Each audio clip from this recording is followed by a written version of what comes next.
Welcome back to another episode of the Daily Blob with your host, Eli the Computer Guy, the world-famous, self-hating, fake Jew. Anyways. The world. The world is going to get ever so more curious. Today's story reminds me of a conversation I had years and years ago. Back in the 90s, in my military-esque time frame, I had a mentor, and I was sitting there and I was talking with the mentor, and we were talking about the Nuremberg trials, and he was laughing. He was laughing about the Nuremberg trials, and he was like, you know what? The Soviets had it right. And I was like, what do you mean the Soviets had it right? And he said, well, basically, while we were doing the Nuremberg trials and we were convicting, the Nazis for war crimes and trying to make this a very legal process, they just took their Nazis out back and shot them. And he's like, the older I get, the more I respect the Soviets for just taking the fucking Nazis out back and shooting them. Because the problem is, when you try to legitimize just putting a goddamn bullet in the head of a Nazi because they're a Nazi, things get a little bit wonky, a little bit weird. Wouldn't it be ironic? If Israeli soldiers are basically convicted for war crimes under the concept of just following orders is not an excuse because of the Nuremberg trials. That would be, I'm not quite sure if that would be 2025. That might in fact be 2026. So I get a lot of pushback from the Israelis out there because apparently I'm anti-Semitic saying, hey, what you're doing is kind of stupid. It's kind of stupid.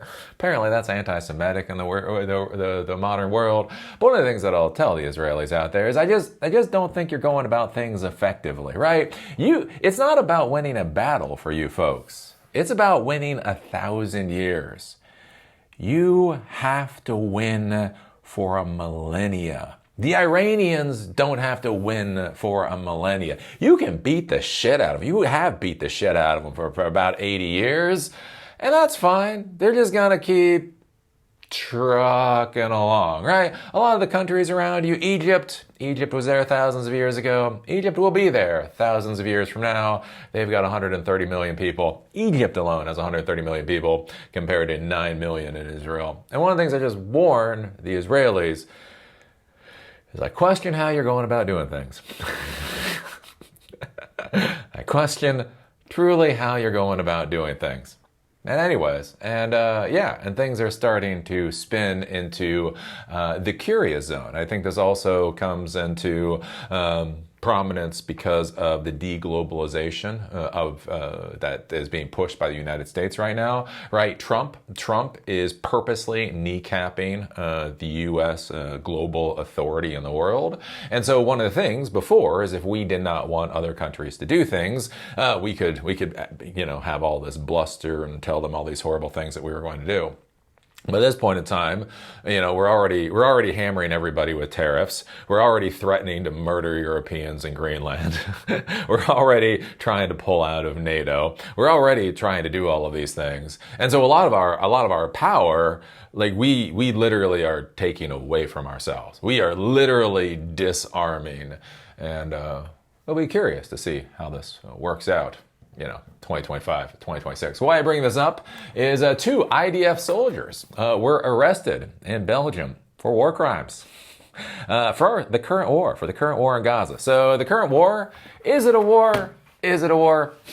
The current ethnic cleansing going on in Gaza. I mean, this is basically what the Israel, if you listen to the Israeli politicians, they've said from the beginning what they want, right? I talked about this.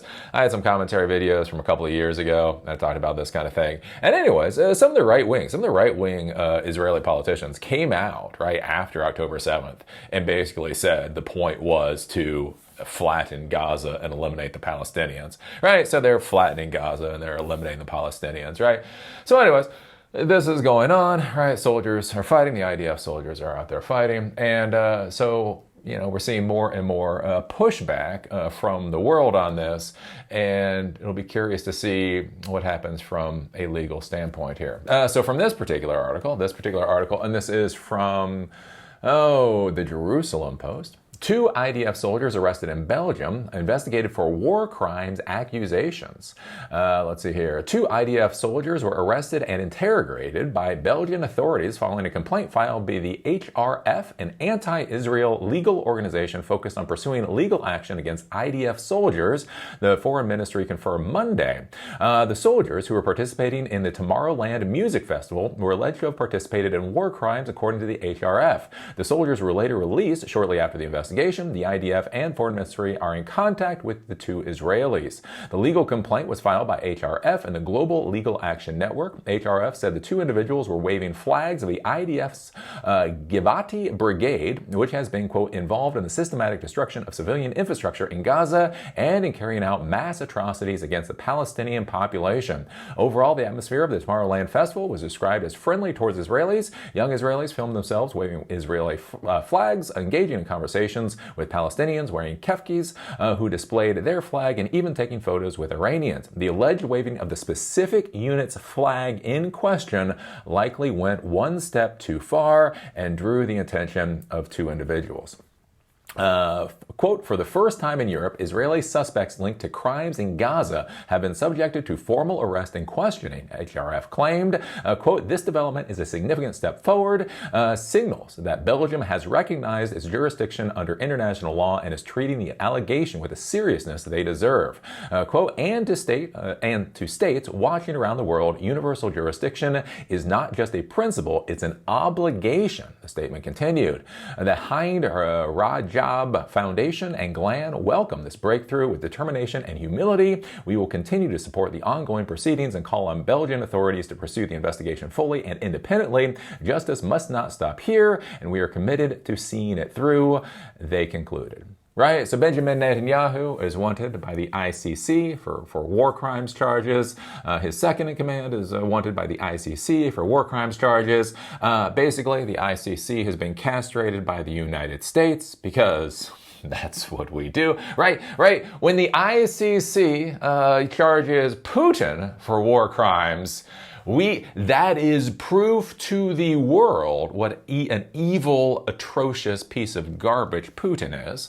When Netanyahu is charged with war crimes, well, it's obvious that the ICC is just a puppet of Putin or something like that. And so basically in these situations, when you cannot go after the leadership, you go after the individual soldiers. And so this is curious. So these are Israelis that went to Europe, went to Belgium for a music festival that have been arrested.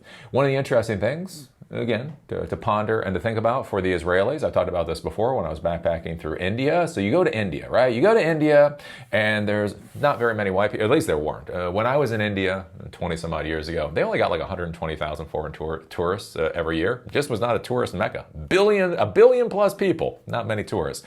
Anyways, but there were a lot of Israelis. There are a shit ton of Israelis. And basically what it was these Israelis come off their IDF service and they need to go and smoke a lot of dope and try to decompress from the actions that they took while they're in the IDF. And the fact of the matter is they have to go all the way to India to find a safe space. It was like literally, like why the hell are there all these Israelis in India? And it's like literally because that's the thing. They've only got so much money, right? They're poor young people that just got out of the IDF, so they take their money and they go to India and just smoke the hell out of chillums. Chillums are these wooden pipe things. The pipe doesn't even do a chillum credit. It is what it is. Anyways, and it was kind of interesting to think about there. It's like, oh yeah, because again, you got Israel, then you have like Jordan, then you have Iraq, then you have Iran. Like you got to go ways. And what's kind of interesting here, and something to be thinking about for the Israelis, is, what happens when the places that you thought were safe are no longer safe? Because remember, serving with the IDF for most of these folks is mandated, right? You're drafted into service, and then you get sent to wherever the fuck you get sent to. What happens if Europe is no longer a safe place for ex-IDF soldiers to go? And you think about that, and then that gets to the next story I want to talk about, is Canadians. This is curious. Quote, I'm afraid to go home. Canadian IDF soldiers fear fallout from war crimes probe. So the Royal Canadian Mounted Police, RCMP, is now putting in a war crimes probe for what's going on in Gaza. And so now you have Canadian citizens that served in the IDF, and then they're concerned about the war crimes that they might be facing. When Nadi Huberman was given back his phone in March after weeks of reserve duty on Israel's northern front, he was inundated with messages from friends about a website he'd never heard of. Quote, people were texting me saying, watch out, your name is on it, he said. It was findidfsoldiers.net, a site created in February by David Mastricki, a Canadian journalist who has harshly criticized Israel, accusing it of orchestrating a planned genocide in Gaza. Mastraki, an editor for an outlet called Maple, aimed to identify Canadians who had fought for the IDF either during the current war or previously. At the time, Huberman said the exposure felt disturbing but marginal. Then in June, the RCMP, the Royal Canadian Mounted Police, announced that it had opened an investigation into, quote, matters related to the Israel-Hamas armed conflict with the possibility of uncovering, quote, a perpetrator of core international crimes such as genocide, war crimes, or crimes against humanity.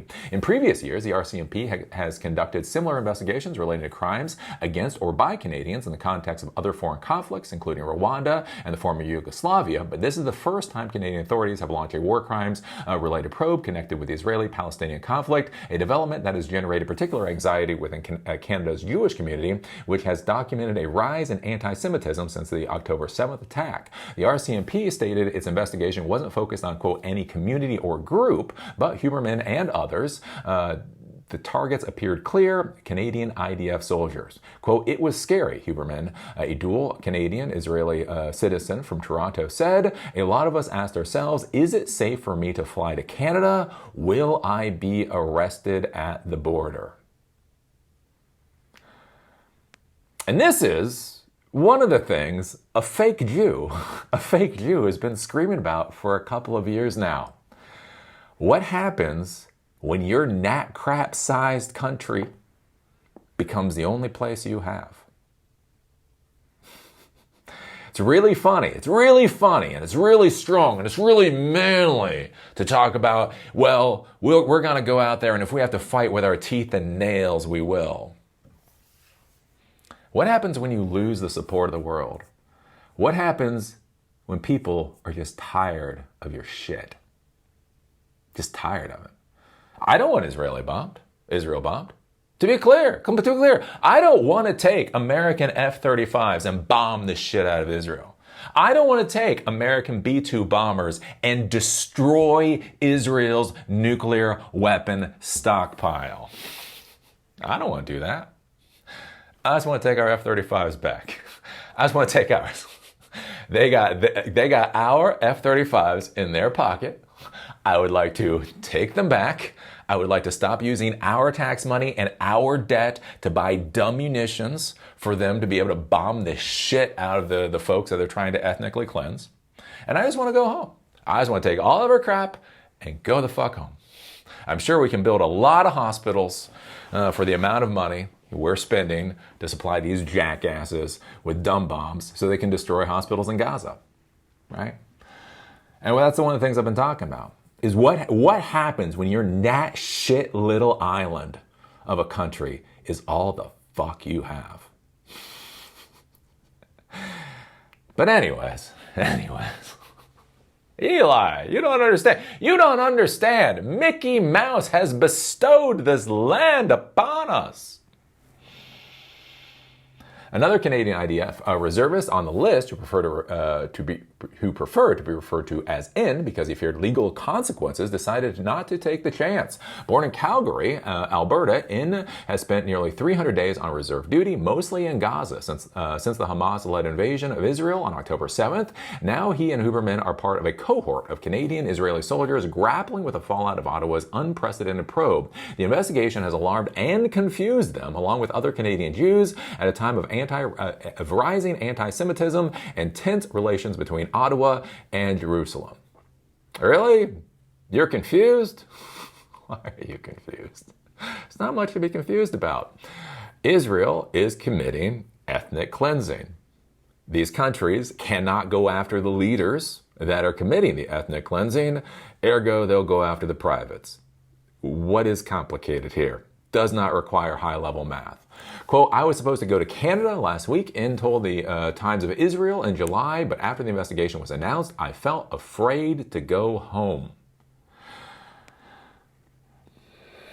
The RCMP issued its sole statement on the matter on June 4th, saying that it was conducting a structural investigation, an intelligence gathering effort linked to Canada's Crimes Against Humanity and War Crimes Act. There's a whole bunch of that stuff here. If you want to go read it. Tensions between Jerusalem and Ottawa have also escalated in recent months. In May, Canada joined the United Kingdom and France in threatening concrete actions if Israel refused to stop the war in Gaza and allow in more aid. Canada has also instituted a halt to arms sales to Israel and has voted against it in the United Nations. Quote, it wasn't like this when I was a kid. Canada was a great place. Anti-Semitism was nominal, Huberman said. Now there are protests outside my parents' synagogue. Is that anti-Semitism, or is that people wanting you all to stop your ethnic cleansing? I mean, it is weird with this whole anti-Semitism thing, because ethnic cleansing is going on. Your own fucking politicians are so stupidly arrogant that they tell the world exactly what they're doing. You are supporting them militarily. If you are serving in the IDF, especially if you have dual citizenship, right? So you're Canadian and you're Israeli, why don't you just stay in Canada? You were happy to go over and you were happy to serve. You were happy to serve in a military that is literally stated they're there for ethnic cleansing. When people are protesting this, trying to couch that in anti-Semitism, and this is the other warning that I will give the Israelis out there, you're losing. You're fucking losing. Using words all the time dilutes the power of the words. If you called somebody anti-Semitic 20 years ago, that was horrifying. You're throwing around the word anti-Semitic to the point it becomes fucking irrelevant. Let's see, a growing tool. At least one Canadian Israeli soldier has sought legal representation from Lieutenant Colonel Maurice Hirsch, the former head of the IDF's military prosecution in the West Bank. While he declined to comment on the specifics of his client's case, Hirsch warned that the broader trend signaled by the RCMP probe raises serious concerns about Canadian-Israeli relations. If the Canadian government does begin investigating specific IDF soldiers, it will join a growing list of countries where such investigations have been initiated. As of January, the Foreign Ministry identified at least 12 legal complaints targeting Israeli soldiers over alleged war crimes in Gaza, filed in Brazil, Sri Lanka, Thailand, Belgium, and the Netherlands, Serbia, Ireland, and Cyprus, according to Hebrew media reports. In most of those cases, the soldiers under investigation were Israeli nationals traveling abroad, not citizens of the countries pursuing the complaints. So basically, they're just going through. Hey, remember when France basically arrested the guy who's running Signals because it was doing, I think it was Signal or Telegram, one of those, right? Because the company was doing things it didn't like. What happens to Israelis when their plane lands because they have to do multiple hops to get somewhere and they get arrested in the airport they land in? By contrast, the RCMP investigation will refer to an, quote, appropriate nexus to Canada, potentially meaning either those who committed crimes against Canadians or Canadian citizens who may have themselves committed crimes during the Israel-Hamas war. Anyways, this goes on long time. I'm not trying to not do it. It's just a lot. You don't want to sit me here, have me sitting here reading this entire thing. And so I think this is going to be a curious thing going forward with the Israelis. And it's going to be a curious thing to figure out what happens on the national stage as deglobalization continues, right? And what does this mean? What is Trump going to do, right? You look at this with Bolsonaro. So Bolsonaro is going through criminal charges down in Brazil for what he's going through down there. right? Trump has basically stated that they are going to get a 50% tariff. So any goods coming from Brazil, Americans are going to be taxed 50% on those goods simply because of Bolsonaro. Because Trump doesn't like how the Brazilian court system works, so he's going to punish the Americans. Which is, par for the course for Trump. Apparently, that looks like that's going to be on top of the 10% tariff that's already there. So it's going to be like 60% tariff. So stock up on coffee now. Apparently, like 30% of our coffee comes from Brazil. So coffee is going to get a hell of a lot more expensive. So what's going to be curious, right, is Israel has already lost. I would argue Israel has already lost. Whether or not Hamas has won, I don't know. But Israel has lost. As I've talked about in the past, right? My grandparents, they fought in World War II. My step-grandmother, she was a freedom fighter who killed Nazis. She got captured by the Nazis and she was truly fucking tortured in a concentration camp. And let me tell you, when I was a young person, You just didn't say shit about Germany. You just stayed the fuck away from Germany. Like nothing. Like, hey, have you had that Wiener Schnitzel? What? Okay, never mind. No Wiener Schnitzel in my step grandmother's house. Fuck that shit. Anyways, but that's one of the things I've talked about, right? So for you had the greatest generation or whatever bullshit. Anyways, right, they fought the Nazis. They literally fought the Nazis. They were not hyped up on the whole Nazi thing, right? But then you get to my parents' generation, and that the stuff that was indoctrinated into them. And then for me when I was a kid, I was listening to my grandparents, and so the whole Holocaust thing, all of that was really front and center. But think about it. I'm about to be 49. I am middle age. I'm not even on the cusp of middle age anymore. I am middle age. If things had gone differently, I could have a kid right now who's thinking about having a kid, right? When I was young, around my 20s, I knew many of my friends who one way or the other were having kids, whether or not they wanted them. Their kids are getting close to 30 now, right? And so think about that. It's not... So my grandparents who fought in World War II would have been my kids' great-grandparents, would be the next generation's great-great-grandparents, right? How much do you give a shit about your great-grandparents? Like one way or the other, I mean, they might be nice if they're still around, but you're like, right? Anyways, think about this, right? So there was this entire mentality of Israel and Holocaust and all of that kind of stuff that was built up around World War II. That story is dying. Realistically, that story is probably dead, right? And the issue I have, or the issue that I'm concerned about with the Israelis, is in their arrogance, in their abject arrogance, they're not paying attention to the fact that that story died. Like when I talk about these things, it's interesting. I'll get Israeli viewers. Like I know Israelis in the real world. I've talked with Israeli generals and Israeli privates and the rest of it. When I talk about this stuff, I don't pull it all out of my ass. Anyways. And the funny thing is, right, it's all, let me tell you, Eli. Eli, you need to understand. And it's like, bucko, I've had more of these conversations than you can possibly comprehend. And not conversations. I sit down. You know when I do these interviews with people, right? I do interviews here. This is basically what I do in the normal world. I'll sit down and have a beer, a cup of coffee, be like, hey, what's your story? And they'll be like, oh, that's interesting. And then they tell me a story.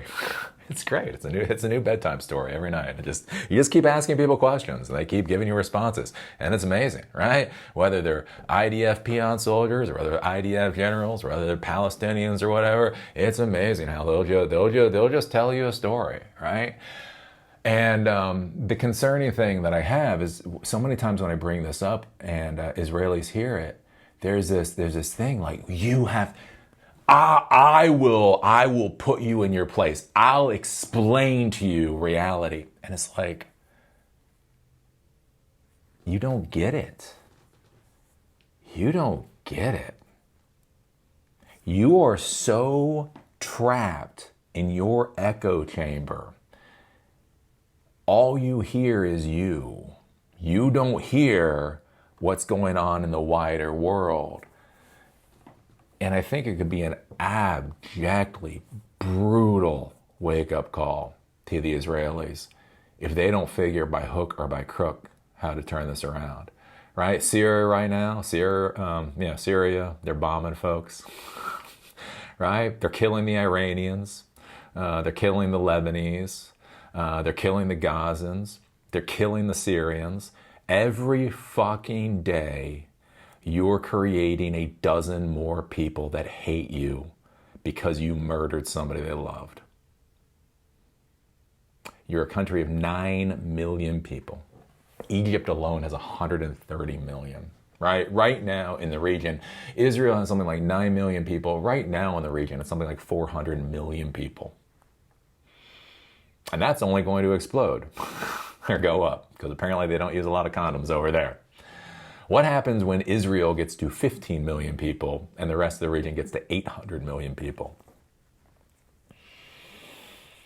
What happens as that occurs and the rest of the world stops caring? So I think this will be curious to see, what happens going into this future. Also the idea, again, going after IDF soldiers. You think about this as a veteran, right? I'm a veteran, father's a veteran, grandfather's a veteran, great-grandfather's a veteran, blah, blah, blah, blah, blah. Think about this.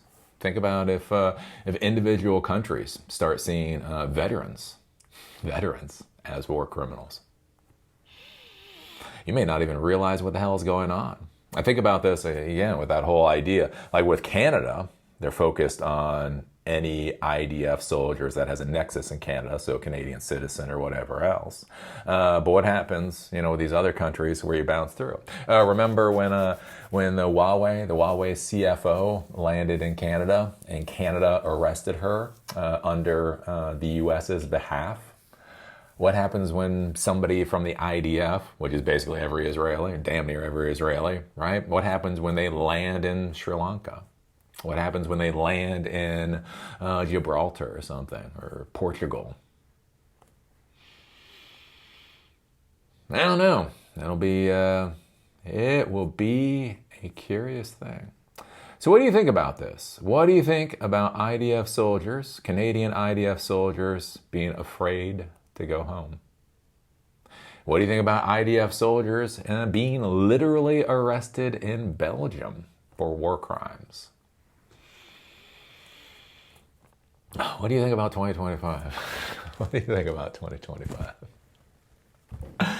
It'll be a year. It'll be a year. So anyways, give us a thumbs up, give us a thumbs down, give us an awesome comment or a horrible comment. Remember, it is the world of YouTube. All that matters is that interaction. And then just ponder this and just think about as globalization breaks apart. As we start to deglobalize, how many just ways of doing things will break that you just never even considered it. Like however I feel about Israel, however I feel about the IDF, I would not have expected IDF soldiers to be arrested in Belgium. Like, what? That's a surprise. But think about that. Think about like for Americans, think about with so many people with travel.